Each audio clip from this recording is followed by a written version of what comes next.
नमस्कार दोस्तों, हैप्पी दिवाली सबको। इस दिवाली के अवसर पे मैं आप लोगों के लिए ये दिवाली स्पेशल वीडियो लाया हूँ। क्या आपने कभी सोचा है कि दीपावली केवल पटाखे और मिठाइयाँ नहीं बल्कि एक ऐसा पर्व है जो हमें सदियों पुरानी परंपराओं से जोड़ता है और जीवन के गहरे संदेश सिखाता है। और हर साल लाखों लोग दीप जलाते हैं, लेकिन क्या हम सब सच जानते हैं कि इस महापर्व के पीछे छिपा आध्यात्मिक और सांस्कृतिक महत्व क्या है? इस महापर्व को सिर्फ हिंदू ही नहीं बल्कि सभी धर्मों के लोग जैसे कि हिंदू, सिख, जैन, बौद्ध भी मनाते हैं। तो चलिए दीपावली के पीछे की सच्चाई जानते हैं। तो सबसे पहले मैं आप सबसे क्वेश्चन पूछता हूँ, दीपावली को हम दीपावली ही बोल के क्यों मनाते हैं? कुछ और भी बोल के तो मना सकते हैं। तो इसके पीछे भी एक कारण है।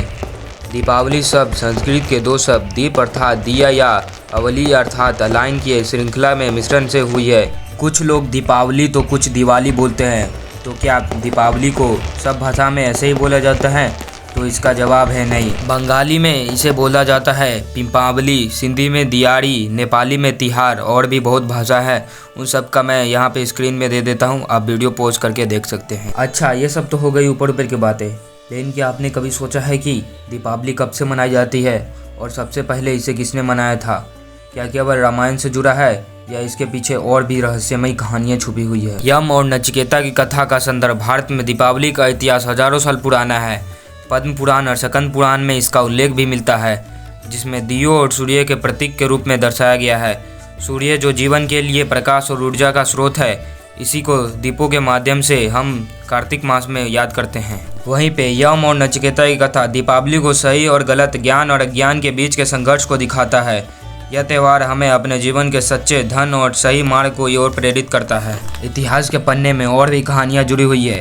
दीपावली से 7वीं शताब्दी में इसे द्वीप प्रतीकात्मक कहा जाता था, जिसमें नए जरों को उपहार दिया जाता था। 9वीं शताब्दी में इसे दीप मालिका के रूप में मनाया जाता था, जहां घरों को पुताई कर तेल में दिए जलाकर घरों को रोशनी से भर दिया जाता था। 11वीं सदी में फारसी यात्री अल-बिरूनी ने अपने संस्मरणों में दीपावली को हिंदुओं का महत्वपूर्ण त्यौहार बताया था। तो अगली बार जब आप दीप जलाए तो सोचे कि इस रोशनी के साथ कितनी कहानियां जुड़ी हुई है। यह त्यौहार सिर्फ रोशनी का नहीं बल्कि सदियों से चली आ रही सांस्कृतिक, आध्यात्मिक और ऐतिहासिक धरोहर का प्रतीक है।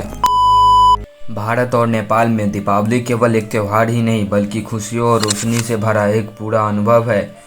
घर सजाने से लेकर आतिशबाजी की रोशनी तक हर किसी के लिए दीपावली में कुछ खास होता है। दीपावली भारत और नेपाल में सबसे खास छुट्टियों में से एक है। लोग अपने घरों को साफ करते हैं, उन्हें सजाते हैं और घर में समृद्धि और सुख की कामना करते हैं। विशेषकर नेपाल के लिए दीपावली इसलिए भी महत्वपूर्ण है क्योंकि इसी दिन नेपाल संवत में नया साल भी शुरू होता है। और एक बात आप सब सुनकर हैरान हो जाएंगे कि दीपावली का समय सबसे बड़ा शॉपिंग सीजन भी होता है। इसी दौरान लोग कारे, गहने और भी भिन्न भिन्न प्रकार के महंगे सामान खरीदते हैं। परिवार और दोस्तों के लिए उपहार जैसे मिठाइयाँ और सूखे मेवे देकर लोग अपने स्नेह को व्यक्त करते हैं। और खासकर बच्चे के लिए यह अवसर होता है कि अच्छाई और बुराई की लड़ाई की कहानियों को सुनने की। माता पिता और बड़े की इस बच्चों को दीपावली से जुड़ी पौराणिक कहानियाँ, कथाएं और मिथकों से परिचित कराए। लेकिन आजकल के बच्चे क्या कर रहे हैं? मंजिल को भूला कर जिया तो क्या जिया, अगर तुझ में दम है तो उसे पाकर दिखा। पूछता है 19 का पढ़ा सुनाइए। 19 का पढ़ा 19 का टेबल फंस गए। सारी उम्र में ठोकर जबड़े यार। दीपावली पर लड़कियां और महिला रंगोली बनाती है, घर के दरवाजे और रास्तों को खूबसूरती से सजाती है। यह रचनात्मक दीपावली के त्यौहार को और भी खास बना देती है। रात को पटाखे से पूरा आसमान जगमगा उठता है और परिवार के लोग मिठाइयों और स्वादिष्ट खाने के साथ मिलकर दीपावली का जश्न मनाते हैं।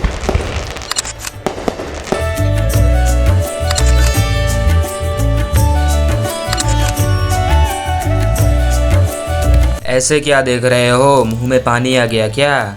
आ ही गया तो जाओ खा लो, देखने से तो कुछ होगा नहीं। तो इस दीपावली चाहे आप भारत में हो या नेपाल में, इस त्यौहार को अपने अंदाज में मनाएं। यही रोशनी, यही खुशियाँ हमें जोड़ती है और हमारे जीवन को बेहतर बनाती है। दीपावली केवल रोशनी का ही नहीं बल्कि अज्ञान से ज्ञान की ओर का प्रतीक भी है। यह त्यौहार हमारे अंदर के अंधकार को दूर करता है, आत्मा के प्रकाश को जागृत करता है। दीपावली का त्यौहार हिंदू, जैन और सिख समुदाय के लिए एक गहरी ऐतिहासिक और आध्यात्मिक महत्व रखता है। हर धर्म के लोग इसे बुराई पर अच्छाई, अंधकार पर प्रकाश और निराशा पर आशा की जीत के रूप में मनाता है। यह त्यौहार हमारे भीतर और बाहर हर अंधकार को मिटाने में संदेश देता है। हिंदू दर्शन में यह मान्यता है कि इस शरीर और मन के परे भी कुछ शाश्वत और शुद्ध है, जिसे आत्मन या आत्मा कहा जाता है। दीपावली का त्यौहार हमें हमारे अंदर के शाश्वत प्रकाश को खोजने में और जागरूक करने में मदद करता है। दीपावली सत्य और असत्य, ज्ञान और अज्ञान, बुराई पर अच्छाई की विजय का प्रतीक है। यह त्यौहार हमें याद दिलाता है कि चाहे जीवन में कितनी भी चुनौतियां क्यों नहीं आए, अंत में अच्छाई ही जीतती है। तो इस दीपावली केवल बाहर की रोशनियों को ही नहीं बल्कि अपने भीतर के प्रकाश को भी महसूस करे। यह आत्मा का वो उजाला है जो अंधकार को मिटाने में मदद करता है, हमें सच्चे ज्ञान की ओर ले जाता है।